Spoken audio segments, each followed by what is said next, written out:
திசையம் அருகே எரிந்த காரிலிருந்து கருகிய நிலையில் 4 உடலானது மீட்கப்பட்டுள்ளது. சம்பவ இடத்தில் போலீசார் விசாரித்து வரும் நிலையில் தடயவியல் துறையினரும் ஆய்வு மேற்கொண்டு வருகின்றனர். கூடுதல் விவரங்களோடு இணைகிறார் நமது செய்தியாளர் ராஜா. வணக்கம் ராஜா, விவரம். வணக்கம். திருநெல்வேலி மாவட்டம் திசையன்விளை அருகே உள்ள பெட்டைக்குளத்தில் இருந்து கள்ளுவிளை செல்லும் சாலையில் பனங்காட்டு பகுதி இருக்கிறது. இந்த பகுதியில் ஒரு பனைமரத்துக்கு கீழ் இன்று காலை கார் ஒன்று எரிந்து எலும்புக்கூடாக காட்சியளித்த நிலையில் நின்று கொண்டிருந்தது.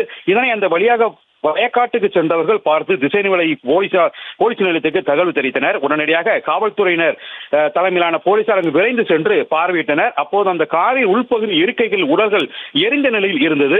தகவல் இருந்து துணை ஆணையாளர் மற்றும் விரைந்து சென்று ஆய்வினை மேற்கொண்டனர். அப்போது காரின் டிரைவர் இருக்கையில் ஒரு உடலும் பின் இருக்கைகளில் 3 உடல்கள் முற்றிலும் தீயில் எரிந்த நிலையில் இருந்தது.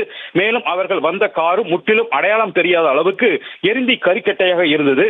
இதையடுத்து தடயவியல் நிபுணர்களுக்கு தகவல் தெரிவிக்கப்பட்டு அவர்கள் அங்கு சென்று தடயங்களை சேகரித்து வருகின்றனர். மேலும் தொடர்ந்து இந்த சம்பவம் தொடர்பாக திசையன்விளை போலீசார் வழக்கு பதிவு செய்து காரில் வந்தவர்கள் யார், இந்த சம்பவம் கொலையா தற்கொலையா அல்லது காரில் வந்தவர்கள் இரவில் தூங்கிய போது கார் திடீரென தீப்பிடித்து எரிந்து 4 பேரும் இறந்திருக்கலாமா என்ற கோணத்திலும் போலீசார் தீவிர விசாரணை மேற்கொண்டு வருகின்றனர். சம்பவ இடத்தில் காவல்துறையினர் காவல் கண்காணிப்பாளர் பிரசன்னகுமார் தற்போது விசாரணை நடத்தி வருகிறார். மேலும் காரின் அருகே பொதுமக்கள் யாரும் செல்ல அனுமதிக்கப்படவில்லை. சம்பவம் நடந்த இடமானது சாலையில் இருந்து சுமார் 100 மீட்டர் தொலைவில் உள்ள பனங்காட்டு பகுதியில் உள்ளது. காரில் டிரைவர் இருக்கையில் ஆண் ஒருவரும் பின் இருக்கைகளில் ஒரு பெண், நடுவிலும் 2 குழந்தைகள் என அந்த பெண்ணின் இடது மற்றும் வலது புறத்தில் இருப்பது போன்ற தடயங்களும் சிக்கி உள்ளது.